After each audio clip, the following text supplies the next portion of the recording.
The United States again places strong restrictions on Iran's oil and financial industries.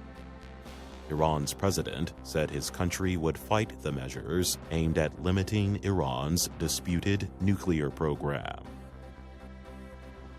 Severe weather continues to bring deadly flooding in Italy.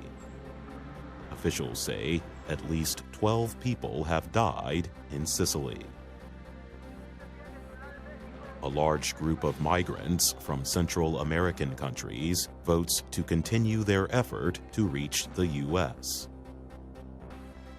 And 15-year-old Australian Rudy Browning becomes the world's first champion at the World Drone Racing Championships in China.